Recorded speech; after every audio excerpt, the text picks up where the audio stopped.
കേരളത്തിന്റെ രാഷ്ട്രീയ ചരിത്രത്തിൽ, പ്രത്യേകിച്ച് തെക്കൻ കേരളത്തിന്റെ രാഷ്ട്രീയ ഗതിവിഗതികളിൽ ഒരു കാലത്ത് നിർണായക സ്വാധീനം ചെലുത്തിയിരുന്ന പ്രസ്ഥാനമാണ് റവല്യൂഷണറി സോഷ്യലിസ്റ്റ് പാർട്ടി അഥവാ RSP. അധികാരത്തിന്റെ ഇടനാഴികളിലും തൊഴിലാളി വർഗത്തിന്റെ പോരാട്ട വേദികളിലും ഒരുപോലെ മുഴങ്ങിക്കേട്ടിരുന്ന ആ പേര് ഇന്ന് വലിയൊരു അസ്തിത്വ പ്രതിസന്ധിയുടെ നടുവിലാണ്. 2026 നിയമസഭാ തെരഞ്ഞെടുപ്പ് RSPയെ സംബന്ധിച്ചിടത്തോളം കേവലം ഒരു ജനവിധി തേടൽ മാത്രമല്ല, മറിച്ച് തങ്ങളുടെ രാഷ്ട്രീയ പ്രസക്തിയും നിലനിൽപ്പും തെളിയിക്കാനുള്ള ജീവൻ മരണ പോരാട്ടം കൂടിയാണ്. കഴിഞ്ഞ 2 നിയമസഭാ തെരഞ്ഞെടുപ്പുകളിലും കേരള നിയമസഭയിൽ ഒരംഗത്തെ പോലും എത്തിക്കാൻ കഴിയാതിരുന്ന പാർട്ടിയുടെ മുന്നിലുള്ളത് വളരെ വലിയൊരു വെല്ലുവിളിയാണ്.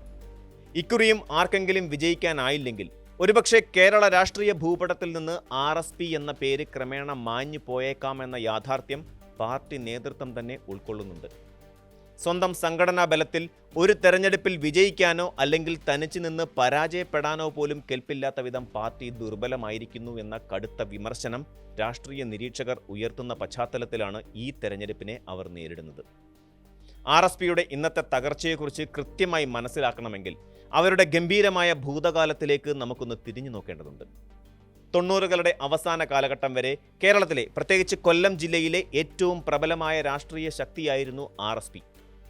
ഇടതുപക്ഷ ജനാധിപത്യ മുന്നണിയിൽ CPMനും CPIക്കും ഒപ്പം നിൽക്കുന്ന, പലപ്പോഴും CPMനേക്കാൾ വലിയ ശക്തിയായി കൊല്ലം ജില്ലയിൽ അവർ വിലസിയിരുന്നു.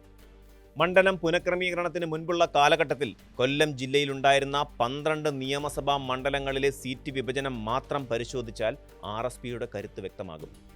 CPI 5 സീറ്റുകളിലും RSP 4 സീറ്റുകളിലും മത്സരിച്ചപ്പോൾ ഇടതുമുന്നണിയിലെ ഏറ്റവും വലിയ കക്ഷിയായ CPM മത്സരിച്ചിരുന്നത് വെറും 3 സീറ്റുകളിൽ മാത്രമായിരുന്നു.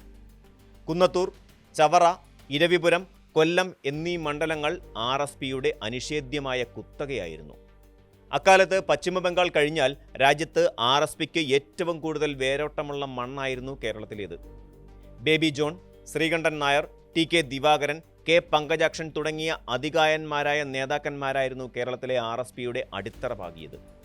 തൊഴിലാളി യൂണിയനുകളിലൂടെ, പ്രത്യേകിച്ച് കശുവണ്ടി, കയർ മേഖലകളിലെ സാധാരണക്കാരുടെ ഇടയിൽ അവർ സൃഷ്ടിച്ചെടുത്ത സ്വാധീനം വളരെ വലുതായിരുന്നു. ബേബി ജോൺ എന്ന അതികായനായ നേതാവിൻ്റെ നയതന്ത്രജ്ഞതയും രാഷ്ട്രീയ ചാതുര്യവും പാർട്ടിയെ എക്കാലവും അധികാരത്തിൻ്റെ കേന്ദ്ര ബിന്ദുവാക്കി നിർത്തി. കേരള കിസിഞ്ചർ എന്ന് രാഷ്ട്രീയ ലോകം സ്നേഹത്തോടെയും ആദരവോടെയും വിളിച്ചിരുന്ന ബേബി ജോണിന്റെ വ്യക്തിപ്രഭാവം തന്നെയായിരുന്നു RSPയുടെ ഏറ്റവും വലിയ മൂലധനം. പാർട്ടിയിലെ ഉൾപ്പോരുകളെയും അസംതൃപ്തികളെയും ഒരു വലിയ വടവൃക്ഷം പോലെ അദ്ദേഹം അങ്ങനെ തണൽ നൽകി ഒതുക്കി നിർത്തിയിരുന്നു. RSPയുടെ കഷ്ടകാലം ആരംഭിക്കുന്നത് 1999-ലാണ്. EK നായനാർ മുഖ്യമന്ത്രിയായിരുന്ന ഇടതുമുന്നണി സർക്കാരിൽ ജലസേചന മന്ത്രിയായിരിക്കെ ബേബി ജോൺ അപ്രതീക്ഷിതമായി അസുഖബാധിതനായി കിടപ്പിലായി. പാർട്ടിയിലെ എല്ലാ അഭിപ്രായ വ്യത്യാസങ്ങളുടെയും ഒത്തുതീർപ്പാക്കിയിരുന്ന ആ നേതാവിൻ്റെ അഭാവം RSPയിൽ വലിയൊരു ശൂന്യത സൃഷ്ടിച്ചു. അതുവരെ അടക്കി നിർത്തിയിരുന്ന അധികാര മോഹങ്ങളും വിഭാഗീയതയും മറനീക്കി പുറത്തു വരാൻ തുടങ്ങി. K പങ്കജാക്ഷൻ സംസ്ഥാന സെക്രട്ടറി പദവി ഒഴിഞ്ഞ് ദേശീയ ജനറൽ സെക്രട്ടറിയായി പോയതോടെ പുതിയ സെക്രട്ടറിയെ കണ്ടെത്താനുള്ള ശ്രമങ്ങൾ പാർട്ടിയെ വലിയൊരു ചേരിപ്പോരിലേക്ക് നയിച്ചു. KC വാമദേവനും പ്രൊഫസർ TJ ചന്ദ്രചൂഡനും തമ്മിലായിരുന്നു പ്രധാന മത്സരം.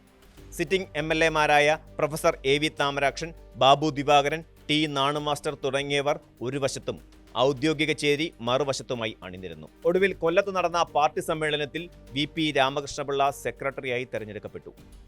ബേബി ജോണിന്റെ പകരക്കാരനായി മന്ത്രിസഭയിലേക്ക് ആരെത്തുമെന്ന തർക്കവും ഇതിനിടയിൽ രൂക്ഷമായിരുന്നു.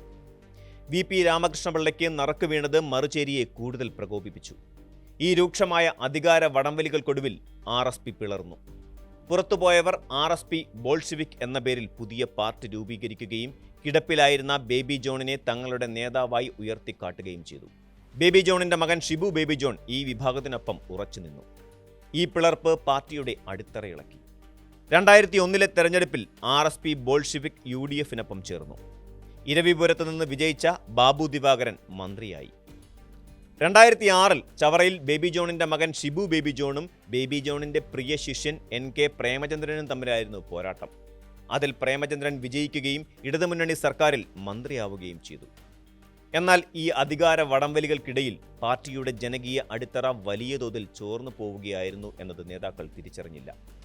ഒരു കാലത്ത് 7 സീറ്റുകളിൽ വരെ മത്സരിച്ച് 4ഉം 5ഉം MLAമാരെ നിയമസഭയിൽ എത്തിച്ചിരുന്ന RSP ക്രമേണ 2 പേരിലേക്ക് ചുരുങ്ങി. പാർട്ടിയുടെ ചരിത്രത്തിലെ ഏറ്റവും നിർണായകമായ വഴിത്തിരിവ് സംഭവിക്കുന്നത് 2014 ലോക്സഭാ തെരഞ്ഞെടുപ്പ് കാലത്താണ്. ഇടതുമുന്നണിയിൽ നിന്ന് പാർട്ടിക്ക് സ്ഥിരമായി ലഭിച്ചിരുന്ന കൊല്ലം ലോക്സഭാ സീറ്റ് അതിനു മുമ്പ് അവർക്ക് നഷ്ടപ്പെട്ടിരുന്നു. തങ്ങളുടെ നിലനിൽപ്പ് തന്നെ അപകടത്തിലാക്കിയ ആ ഘട്ടത്തിൽ കൊല്ലം സീറ്റ് തിരികെ വേണമെന്ന് RSP ആവശ്യപ്പെട്ടു.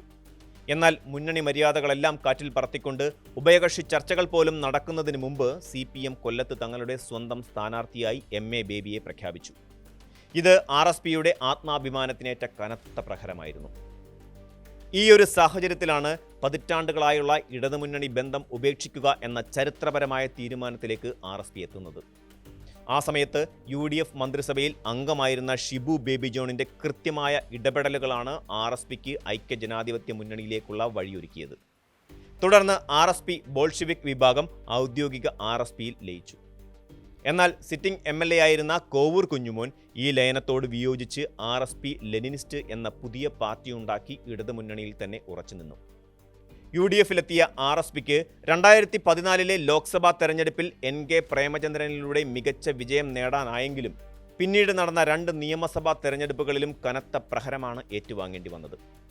2016 2021 5 സീറ്റുകളിൽ വീതം മത്സരിച്ച പാർട്ടിക്ക് ഒരു സീറ്റിൽ പോലും വിജയിക്കാൻ കഴിഞ്ഞില്ല. NK പ്രേമചന്ദ്രന്റെ വ്യക്തിപ്രഭാവത്തിൽ ലോക്സഭാ സീറ്റ് നിലനിർത്താനായി എന്നത് മാത്രമാണ് ഇന്ന് ആ പാർട്ടിയുടെ ഏക ആശ്വാസം. ഇത്തവണ കേവലം 4 മണ്ഡലങ്ങളിലാണ് RSP ജനവിധി തേടുന്നത്. കൊല്ലം ജില്ലയിലെ ചവറ, കുന്നത്തൂർ, ഇരവിപുരം എന്നിവയ്ക്ക് പുറമെ തിരുവനന്തപുരം ജില്ലയിലെ ആറ്റിങ്ങലിലും അവർ മത്സരിക്കുന്നു. ഇതിൽ ഒരിടത്ത് പോലും RSPക്കോ UDFനോ വ്യക്തമായ മുൻതൂക്കമില്ല എന്നത് വലിയ ആശങ്കയാണ് നേതൃത്വത്തിൽ സൃഷ്ടിക്കുന്നത്.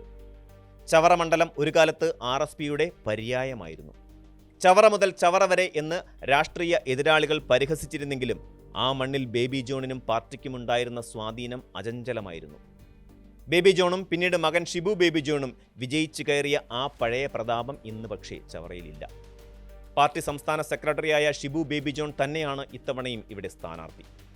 CPMും CPIയും ഇവിടെ ശക്തമായ വേരോട്ടം ഉണ്ടാക്കിയിട്ടുണ്ട്. നിലവിലെ MLA സുജിത് വിജയൻപിള്ള തന്നെയാണ് ഇടതുമുന്നണി സ്ഥാനാർത്ഥി. തദ്ദേശ തെരഞ്ഞെടുപ്പുകളിൽ UDFനുണ്ടായ മുന്നേറ്റവും ഷിബു ബേബി ജോണിന്റെ വ്യക്തിപരമായ സ്വാധീനവുമാണ് പാർട്ടിയുടെ പ്രതീക്ഷ. എങ്കിലും 2021 സമാനമായ അനുകൂല സാഹചര്യം ഉണ്ടായിരുന്നിട്ടും പരാജയപ്പെട്ട ചരിത്രം അവരെ വേട്ടയാടുന്നുണ്ട്. കുന്നത്തൂർ മണ്ഡലത്തിലെ ചിത്രം വളരെ വ്യത്യസ്തമാണ്. കേരളത്തിൽ 2 RSP വിഭാഗങ്ങൾ തമ്മിൽ നേരിട്ട് ഏറ്റുമുട്ടുന്ന ഏക മണ്ഡലമാണിത്. കഴിഞ്ഞ 25 വർഷമായി കുന്നത്തൂരിന്റെ ജനപ്രതിനിധിയായി തുടരുന്ന കോവൂർ കുഞ്ഞുമോനാണ് ഇടതുമുന്നണി സ്ഥാനാർത്ഥി. അദ്ദേഹത്തിനെതിരെ RSPയുടെ യുവജന വിഭാഗം നേതാവായ ഉല്ലാസ് കോവൂരാണ് UDFനായി കളത്തിലിറങ്ങുന്നത്. കോവൂർ കുഞ്ഞുമോന്റെ അസാധാരണമായ ജനകീയതയാണ് ഇവിടെ UDF നേരിടുന്ന ഏറ്റവും വലിയ വെല്ലുവിളി. ഒരു സാധാരണ പഞ്ചായത്ത് അംഗത്തെ പോലെ ഏത് പാതിരാത്രിയിലും ജനങ്ങൾക്ക് സമീപിക്കാവുന്ന അദ്ദേഹത്തിന്റെ എളിമ മണ്ഡലത്തിൽ അദ്ദേഹത്തെ അജയ്യനാക്കുന്നു. എന്നിരുന്നാലും കോൺഗ്രസിലെ ഒരു വിഭാഗത്തിന്റെ പിന്തുണ കുഞ്ഞുമോനാണെന്ന ആരോപണങ്ങളും കഴിഞ്ഞ 5 വർഷമായി മണ്ഡലത്തിൽ ഉല്ലാസ് കോവൂർ നടത്തുന്ന സജീവമായ ഇടപെടലുകളും തെരഞ്ഞെടുപ്പ് ഫലത്തെ സ്വാധീനിച്ചേക്കാം. ഇരവിപുരം മണ്ഡലത്തിന്റെ ചരിത്രം പരിശോധിച്ചാൽ 9 തവണ RSP വിജയിച്ച മണ്ണാണത്. എന്നാൽ 2016 CPM ഈ മണ്ഡലം പിടിച്ചെടുത്തു. RSPയുടെ AA അസീസിനെ പരാജയപ്പെടുത്തിക്കൊണ്ട് M നൌഷാദ് അവിടെ വിജയം കുറിച്ചു. ഇത്തവണ അഡ്വക്കേറ്റ് വിഷ്ണു മോഹനെയാണ് RSP ഇവിടെ പരീക്ഷിക്കുന്നത്. സ്ഥാനാർത്ഥി നിർണയവുമായി ബന്ധപ്പെട്ട് പാർട്ടിയിലുണ്ടായ ആഭ്യന്തര തർക്കങ്ങൾ ഇരവിപുരത്തെ പ്രവർത്തനങ്ങളെ തുടക്കത്തിൽ തന്നെ ബാധിച്ചിട്ടുണ്ട്.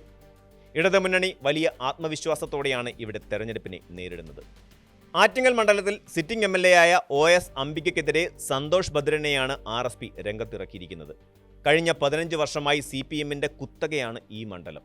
മാറി മാറി വോട്ട് ചെയ്യുന്ന മണ്ഡലത്തിന്റെ സ്വഭാവം UDFന് പ്രതീക്ഷ നൽകുന്നുണ്ടെങ്കിലും BJP ഇവിടെ നേടുന്ന വോട്ടിന്റെ വർധനവ് ഇരു മുന്നണികൾക്കും ഒരുപോലെ ഭീഷണി ഉയർത്തുന്നുണ്ട്. RSP ഇന്ന് നേരിടുന്ന ഏറ്റവും വലിയ ദുരന്തം അവരുടെ സംഘടനാപരമായ തകർച്ചയാണ്.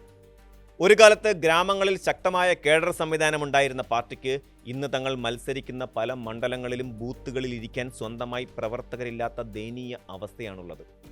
കോൺഗ്രസിന്റെ ബൂത്ത് കമ്മിറ്റികളുടെയും സംഘടനാ സംവിധാനത്തിന്റെയും പൂർണ്ണമായ ഔദാര്യത്തിലാണ് അവരുടെ തെരഞ്ഞെടുപ്പ് പ്രവർത്തനങ്ങൾ മുന്നോട്ട് പോകുന്നത്. ഇടതുമുന്നണിയിൽ നിന്ന് UDFിലേക്കുള്ള മാറ്റം പാർട്ടിയുടെ അടിസ്ഥാന വർഗത്തെയും അനുഭാവികളെയും വലിയ തോതിൽ ആശയക്കുഴപ്പത്തിലാക്കുകയും അവർ പതിയെ CPMലേക്ക് ചേക്കേറുകയും ചെയ്തു.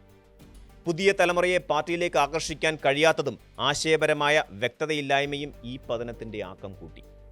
അതുകൊണ്ടാണ് സ്വന്തമായി ജയിക്കാനോ അല്ലെങ്കിൽ തനിച്ചു നിന്ന് സ്വന്തം വോട്ടുകൾ തേടി തോൽക്കാനോ പോലും കെൽപ്പില്ലാത്ത ഒരു പാർട്ടിയായി RSP മാറിയെന്ന് രാഷ്ട്രീയ നിരീക്ഷകർ വിലയിരുത്തുന്നത്. ചരിത്രത്തിന്റെ താളുകളിൽ സുവർണ ലിപികളാൽ എഴുതപ്പെട്ട ഒരു ഭൂതകാലമുള്ള പ്രസ്ഥാനമാണ് ഈ തെരഞ്ഞെടുപ്പിൽ തങ്ങളുടെ അസ്തിത്വത്തിനായി പൊരുതുന്നത്. വലിയ വിപ്ലവ സ്വപ്നങ്ങളുമായി ജനങ്ങൾക്കിടയിലേക്ക് ഇറങ്ങിച്ചെന്ന ഒരു പാർട്ടി അധികാരത്തിന്റെ ഇടനാഴികളിലെ വടംവലികളിൽപ്പെട്ട് എങ്ങനെ ശോഷിച്ചു പോയി എന്നതിൻ്റെ ഏറ്റവും വലിയ ഉദാഹരണമാണ് RSP. ആശയപരമായ കെട്ടുറപ്പിനേക്കാൾ വ്യക്തി കേന്ദ്രീകൃതമായ തീരുമാനങ്ങൾക്ക് മുൻതൂക്കം ലഭിച്ചപ്പോൾ നഷ്ടപ്പെട്ടത് ഒരു വലിയ രാഷ്ട്രീയ പ്രസ്ഥാനത്തിന്റെ ജീവനാണ്. ഇത്തവണത്തെ തെരഞ്ഞെടുപ്പിൽ എന്ത് വില കൊടുത്തും നിയമസഭയിൽ പ്രാതിനിധ്യം ഉറപ്പാക്കാൻ കഴിഞ്ഞില്ലെങ്കിൽ ഐക്യജനാധിപത്യ മുന്നണിയിൽ തന്നെ അവരുടെ വിലപേശൽ ശേഷി പൂർണ്ണമായും ഇല്ലാതാകും.